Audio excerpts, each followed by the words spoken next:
बिस्मिल्लाहिर्रहमानिर्रहीम। अस्सलाम वालेकुम dear students of grade 4। How are all of you, कैसे हैं आप सब स्टूडेंट्स? अल्हम्दुलिल्लाह हमारा जो पहला चैप्टर था science and its major fields, उसकी रीडिंग जो है वो कंप्लीट हो गई है और मैंने आपको इसका कल रिव्यू भी दिया था। तो आज स्टूडेंट्स हम इसकी रिवीजन शुरू करेंगे, ठीक है। तो रिवीजन इसलिए भी कर रहे हैं कि आप लोगों को भी अच्छी तरह से याद हो जाए, और जो बच्चे लेट कमर्स हैं या जिन्होंने बुक्स लेट ली हैं, जो नहीं पढ़ सके, जो हमारे लेसन्स अटेंड नहीं कर सके, तो उनकी भी साथ साथ रीडिंग जो है वो भी कर लें। तो इसको मैं अब थोड़ा सा शॉर्ट करके आपको करवाऊंगी ये चैप्टर जो है। अब उसको हम इसकी मेन जो चीज़ें हैं उनको रिवाइज़ करेंगे, ठीक है स्टूडेंट्स।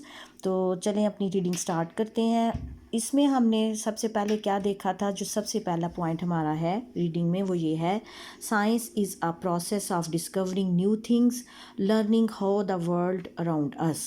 कि क्या सीखा था हमने कि साइंस जो है वो नई नई चीज़ों को दरियाफ्त करने का एक अमल है। Learning how the world around us, और हम ये जानते हैं कि जो हमारे इर्द गिर्द की दुनिया है वो कैसी है, ठीक है, कैसे हाउ इट वर्क्स, और ये कैसे काम करती है। Science is based on curiosity, science जो है वो तजस्सुस पर मबनी है, तजस्सुस पर मबनी एक इल्म है। It's about finding answers two questions, और ये जो है ये हमारे सवालों के जवाबात हमें देता है, सवालात के जवाब तलाश करने में मदद करता है। हाउ, वेयर एंड वाई, कि यानी ये चीज़ें कैसे हो रही हैं, क्यों हुई और कहाँ पर हुई, ठीक है।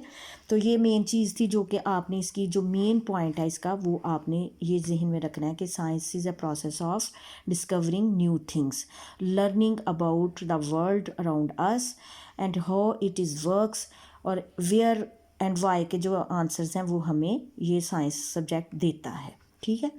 तो इसके बाद ये जो चीज़ें हैं ये आगे उसने रोज़मर्रा ज़िंदगी में से आपको मिसालें दी हैं कि अगर आपके पास आपका स्कूल ना होता, आपकी बुक्स ना होती, या आपके पास ये जो आजकल जितनी भी चीज़ें हैं, टेलीविज़न है, मोबाइल है, फिर उसके अलावा जितनी भी हमारी जो हम ट्रैवल करते हैं, गाड़ियां हैं, एरोप्लेन्स हैं, ये सारी चीज़ें ना होती तो फिर हमें साइंस का कुछ पता नहीं चलना था, ठीक है।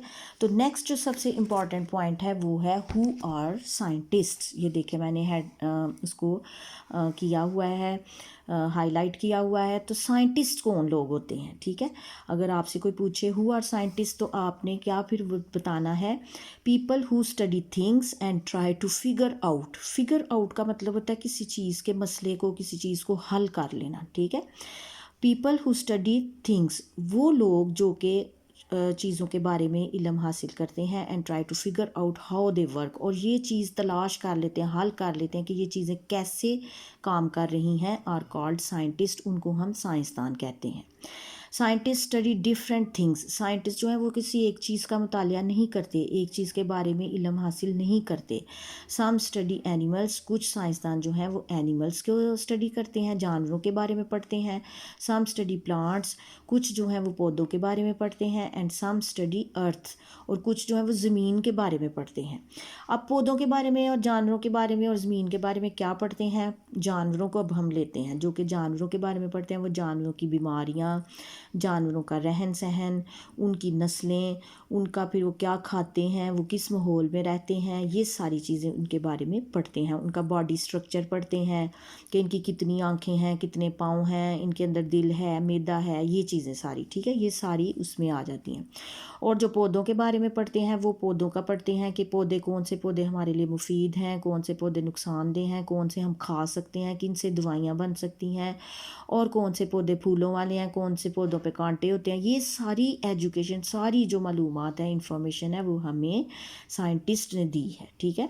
और सम स्टडी अर्थ, और कुछ जो है वो ज़मीन के बारे में पढ़ते हैं। अब आपके ज़हन में आएगा कि ज़मीन के बारे में क्या पढ़ते हैं। ज़मीन के बारे में ये पढ़ते हैं कि ज़मीन कैसे बनी, कैसे वजूद में आई, चट्टानें कैसे बनती हैं, रेत कैसे बनती है, ज़मीन के अंदर जो चीज़ें हैं वो क्या क्या पाई जाती हैं। तो ये स्टडी ऑफ अर्थ हो जाएगी, ठीक है। तो ये सारा काम जो लोग करते हैं उनको हम साइंटिस्ट कहते हैं, यानी मेन पॉइंट आपने ये जहन में रखना है, ठीक है। उसके बाद वो साइंटिस्ट जो हैं उनका कोई तरीका होता है काम करने का, ठीक है, जिस पे वो काम करते हैं, तो वो उसको हम कहते हैं साइंटिफिक मेथड, यानी साइंसी तरीका। हर काम का एक तरीका होता है ना। जब हम खाना बनाते हैं, एक कोई रेसिपी लेते हैं, तो वो उस रेसिपी पे काम करके फिर हम खाना बनाते हैं। जैसे हमने अगर फ़र्ज़ करें कोई हमने बिरयानी बनानी है तो उसका एक तरीका है, ठीक है। तो इसी तरह साइंस, जो साइंस सब्जेक्ट है, उस पे काम करने का भी एक तरीका है, ठीक है। तो वो क्या है, all scientist use the same method to study stuff, कि जो भी वो इल्म हासिल करते हैं साइंसदान, उनका एक जैसा ही तरीका होता है, एक तरीका उन्होंने सेट कर लिया हुआ है कि उसी तरीके पे हमने काम करना है। अब चाय बनाने का एक ही तरीका है, आप अगर घर में चाय बनाएं तो उसी तरीके से बनाएंगे, अगर आप होटल पे चले जाएं तब भी वहाँ पे भी उसी तरीके से बनती है। तो एक ही तरीका होता है ना, तो फिर चाय बनती है। तो बिल्कुल बच्चे, इसी तरह से साइंटिफिक मेथड जो है वो भी हर साइंसदान का, तमाम साइंसदान जो है वो एक ही तरीका इस सब्जेक्ट को पढ़ने के लिए इस्तेमाल करते हैं। वो क्या है, the method is called scientific method, उसको हम साइंटिफिक मेथड यानी साइंसी तरीका कहते हैं। Scientific method involves making an observation. अब साइंटिफिक मेथड में क्या होता है, पहला स्टेप क्या है उसमें, ऑब्जर्वेशन, यानी हम किसी चीज़ पे गौर करते हैं। फिर आस्किंग अ क्वेश्चन, फिर हम अपने आप से या किसी से ये सवाल पूछते हैं, कोई भी सवाल हमारे जहन में आता है। फॉर्मिंग अ हाइपोथेसिस, और फिर हम एक मफरूज़ा कायम करते हैं, हम फ़र्ज़ कर लेते हैं। कंडक्टिंग एन एक्सपेरिमेंट, फिर हम एक तजर्बा करते हैं। एंड ड्राइंग अ कंक्लूजन, और फिर उससे हम नतीजा निकालते हैं, ठीक है। तो अब ये समझ आ गए, पहले हम ऑब्ज़र्व करते हैं, यानी फ़र्ज़ करें हम एक स्टार को देख रहे हैं, ठीक है, सितारे को देख रहे हैं, तो हमारे जहन में एक क्वेश्चन आएगा कि ये इतना दूर क्यों है, ठीक है। फिर हम उसका एक हाइपोथेसिस क्या बना लेंगे कि हम कहेंगे कि शायद ये हमारी ज़मीन से बहुत ज़्यादा फासले पर है, शायद ये नज़दीक है। जो वो हाइपोथेसिस जो होता है उस पर हमें यकीन नहीं होता। फिर हम एक एक्सपेरिमेंट करते हैं, फिर हम क्या करते हैं कि एक दूरबीन लेते हैं और उससे देखते हैं उसको, ठीक है।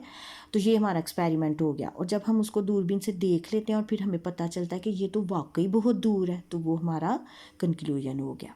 समझ आ गई बच्चों आपको। तो ये आपको मैं रिवीजन अब थोड़ी थोड़ी करके शॉर्ट फॉर्म में करवाऊंगी। इसमें से आपने ये मेन चीज़ें जो हैं वो याद रखनी है कि साइंस जो है वो ऑब्जर्वेशन पर बेस्ड है और चीज़ों को डिस्कवर करने का एक इल्म है, और उसके साथ साथ साइंसदान कौन होते हैं और साइंटिफिक मेथड के 4-5 जो प्रोसेस हैं, 5 पॉइंट्स हैं, वो कौन कौन से हैं, ठीक है। ये आपकी आज की रीडिंग है, ठीक है बच्चे। चलें जी, ठीक है, ओके, अल्लाह हाफिज़।